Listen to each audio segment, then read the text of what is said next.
Coucou tout le monde, j'espère que vous allez bien. Je vous retrouve dans une nouvelle vidéo pour vous parler de ma dernière lecture. Il s'agit du livre Une fois dans ma vie de Gilles Le Gardinier que j'ai eu la chance d'avoir le 30 septembre alors qu'il devait sortir le 4 octobre. Donc je vous raconte pas que j'étais happy. Voilà, et j'ai même abandonné ma lecture en cours pour pouvoir le commencer. Voilà, donc parce que voilà, j'avais vraiment hâte et voilà, je vais un petit peu vous expliquer de quoi il parle, sans, comme d'habitude, vous raconter l'histoire, parce que sinon ça n'a pas d'intérêt, mais vous expliquer mon ressenti et un petit peu, évidemment quand même, de quoi ça parle pour que vous puissiez un peu comprendre l'histoire, ce que j'en ai pensé, comment je l'ai vécu, ce que j'ai aimé, ce que j'ai moins aimé. Voilà, c'est parti, on y va.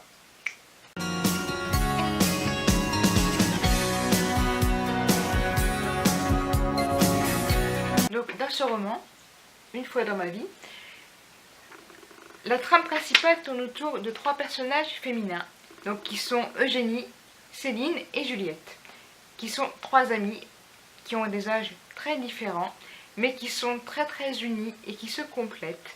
Donc Eugénie est mariée à Victor, Céline est divorcée de Martial, et Juliette est célibataire et recherche et va peut-être ou pas trouver le grand amour au cours de ce roman, ça vous allez voir. Mais voilà, ce qui m'a touchée déjà en premier lieu dans ce roman, c'est que les trois personnages, sans être clichés, ont beaucoup de caractère et ne sont ni tout noir ni tout blanc. Elles sont ni gentilles ni méchantes, elles sont ni fortes ni faibles. Voilà, elles sont comme vous et moi, dans des tranches d'âge différentes, et elles ont quand même quelque chose de très fort et d'attachant. J'ai aimé les trois, voilà, bien que Eugénie, Céline et Juliette soient très différentes, aient une vie très différente, une manière de penser très différente, je les ai beaucoup aimées, vraiment toutes autant l'une que l'autre.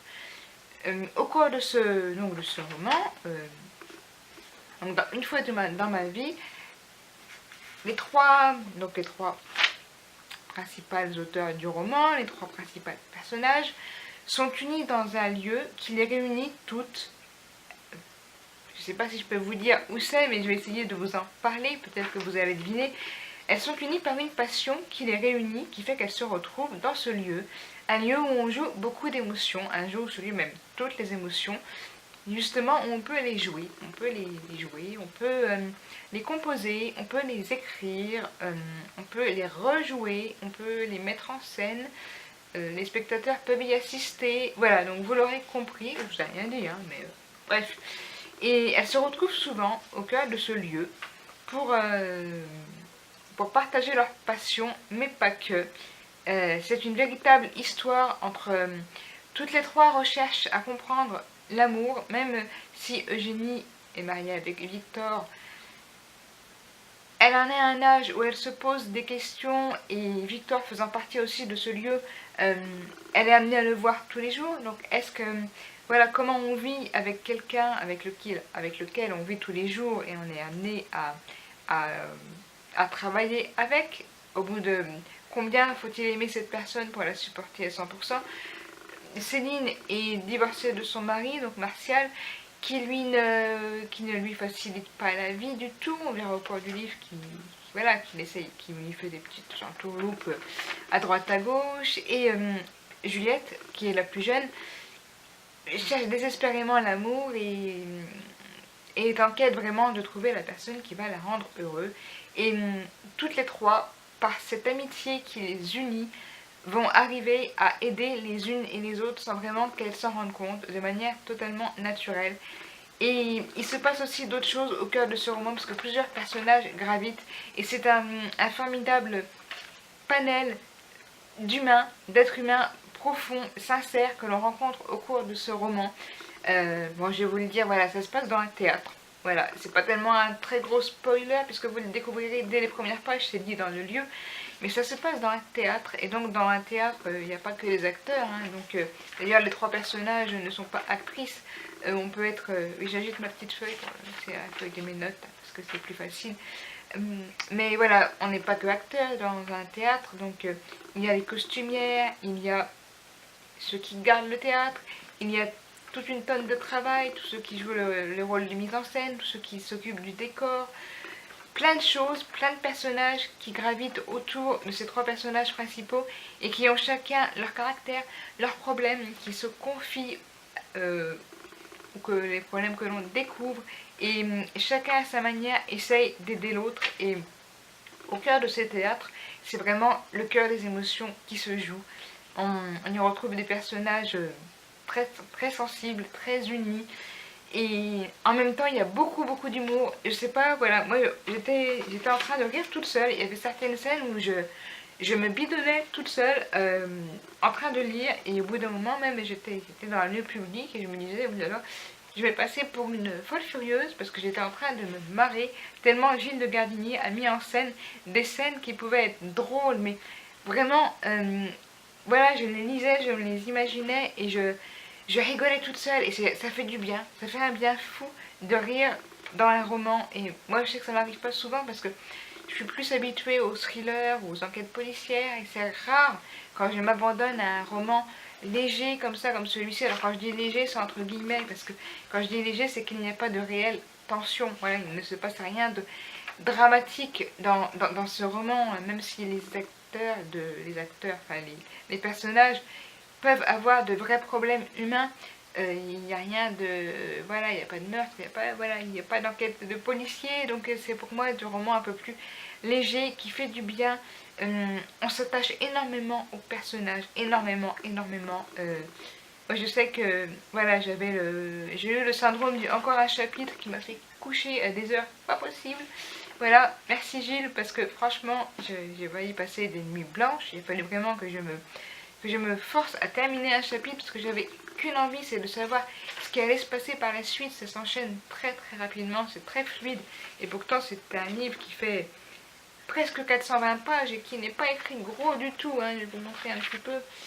Voilà, c'est écrit tout petit et malgré cela, cela s'enchaîne à une vitesse incroyable. On ne peut pas décrocher et en même temps, on n'a pas envie que le livre s'arrête. C'est-à-dire que quand j'ai eu fini le livre, je l'ai fini hier, hein, pour rien vous cacher, et j'étais triste, voilà, j'étais très très triste d'avoir quitté les personnages donc, principaux, donc Eugénie, Céline et Juliette, mais tous les autres, parce que vous en apprenez un petit peu aussi sur leur famille, sur leur passé, sur leurs ressentis, sur leur traumatisme.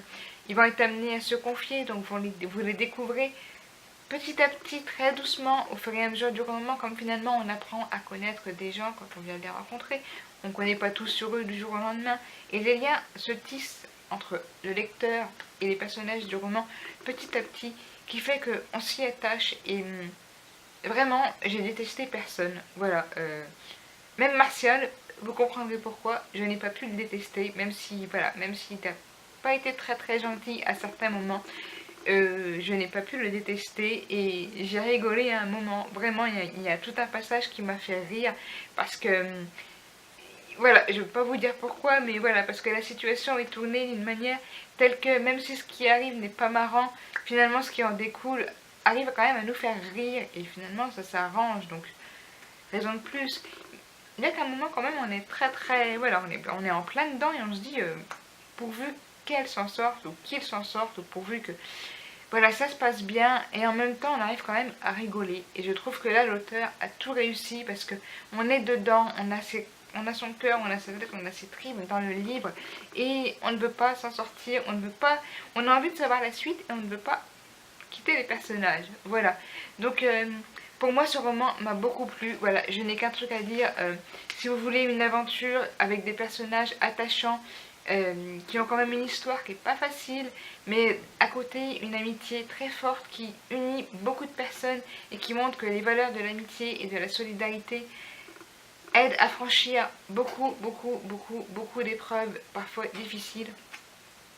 Je vous conseille franchement de foncer vers ce livre une fois dans ma vie et vous passerez un excellent moment.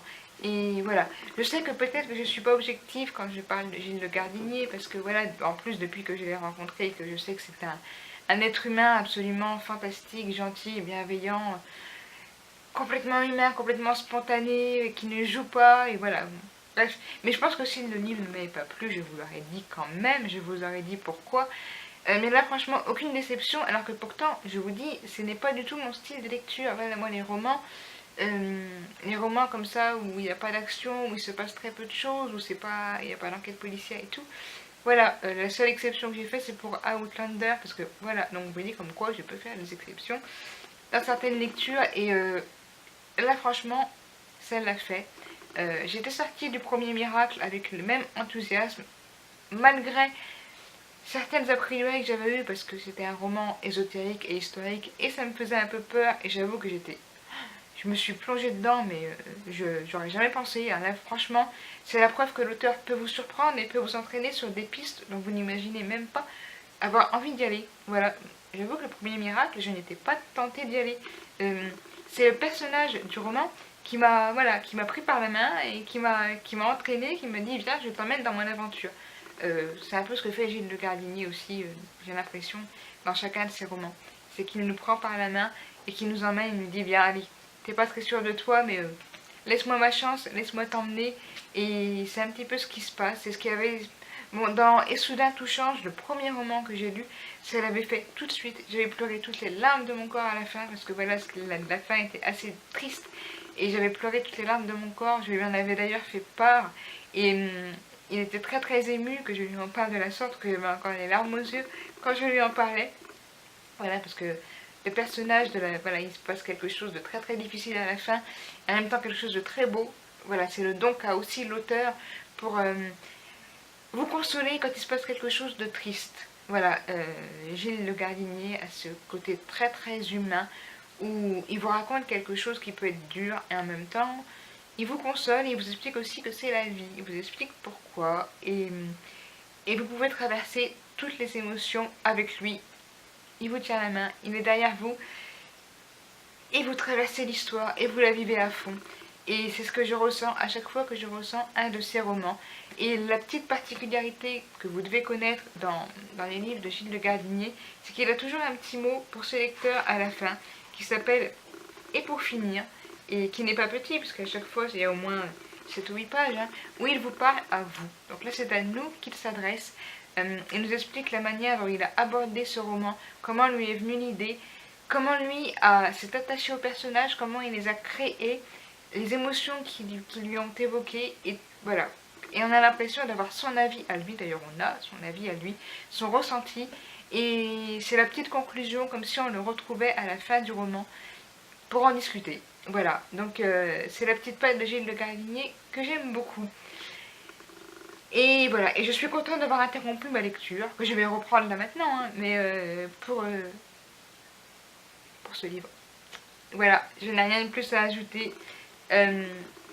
Si je devais dire quelque chose, c'est une fois dans ma vie, je ne regrette pas d'avoir sauté sur l'occasion de me lancer à corps perdu dans des romans où j'étais presque sûre de ne pas aimer, et j'ai changé d'avis. Vous voyez, je suis toute émue. Non mais c'est voilà. Je n'ai qu'un truc à vous dire, foncez, vous pouvez le lire sans problème. Il va vous transporter dans des émotions, dans une histoire absolument incroyable. Il y a plusieurs personnages, il y a plusieurs choses, et c'est pas possible que vous n'attachiez pas à un personnage, que vous ne vous attachiez pas à une personne, à une histoire, à un caractère, à une action qui se passe. C'est pas possible, il se passe trop de choses dedans, et en même temps c'est une boule de personnes, c'est une bulle de personnages qui sont tous unis. Voilà, ils vivent des aventures absolument incroyables, et voilà, on rit, on pleure. C'est un des rares auteurs qui arrive à me faire pleurer dans ses romans. Il le sait, voilà. Et c'est tout ce que j'ai à dire, parce que je pense que vous passeriez vraiment à côté de quelque chose si vous ne lisiez pas ce roman. Voilà, c'est sincèrement mon avis le plus profond. Je pense que si vous ne lisiez pas une fois dans ma vie, vous passeriez à côté de quelque chose, parce que moi c'est mon vrai coup de cœur en cette fin d'année, voilà, en cette rentrée littéraire. Je ne pourrais pas vous expliquer comment j'ai vécu ce livre. Je l'ai vécu, voilà.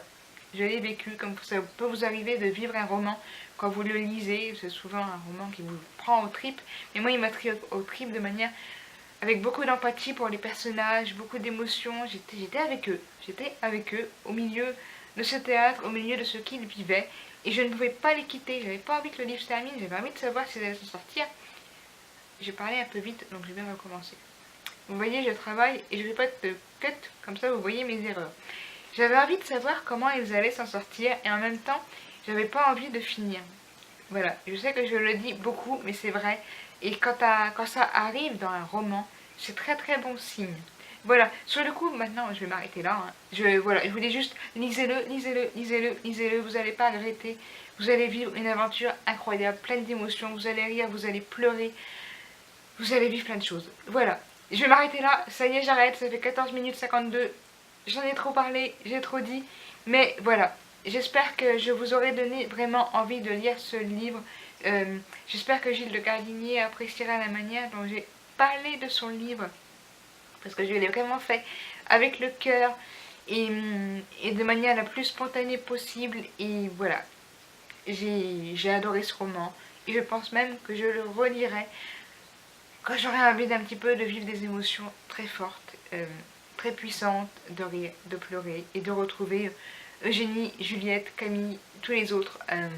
C'est pas Eugénie, Juliette, Camille, d'ailleurs, je suis fatiguée. C'est Eugénie, Céline et Juliette. Mais il y en a d'autres et il y a d'autres personnages au fil du roman qui gravitent autour, parce que c'est un théâtre, il y a beaucoup de monde. Et peut-être qu'il y a une Camille d'ailleurs, à vous de le voir, peut-être que j'ai fait un lapsus révélateur. Mais voilà, c'est un roman, on n'en sort pas indemne. On n'en sort pas indemne, on en sort en ayant appris beaucoup de choses. Et voilà, on en sort avec un petit peu le cœur lourd et en même temps tellement bien. Et voilà, sur ce, je vais m'arrêter là, je vais continuer ma prochaine lecture, je vous en parlerai. Et j'espère vraiment que je vous aurai donné envie de lire ce livre une fois dans ma vie, qui est aux éditions Flammarion, ça je ne l'ai pas dit. Et j'espère que Gilles Le Gardinier aura apprécié la manière dont j'ai parlé de son livre. Voilà, en attendant, je vous dis à très vite, prenez soin de vous et à bientôt pour une prochaine vidéo. Bye. Mais le bateau revient le jour suivant. Le bateau revient, il est toujours vivant. Oui, il n'y a pas de chat sur cette couverture. Il n'y en avait pas non plus sur le premier miracle, hein, et sur l'exil des anges, et sur Nous étions les hommes. Mais voilà, ne serait-ce que toujours dire qu'il n'y a pas de chat sur cette couverture. Il y a une tapette à souris. Franchement, peut-être que vous saurez pourquoi dans le livre. À vous de voir.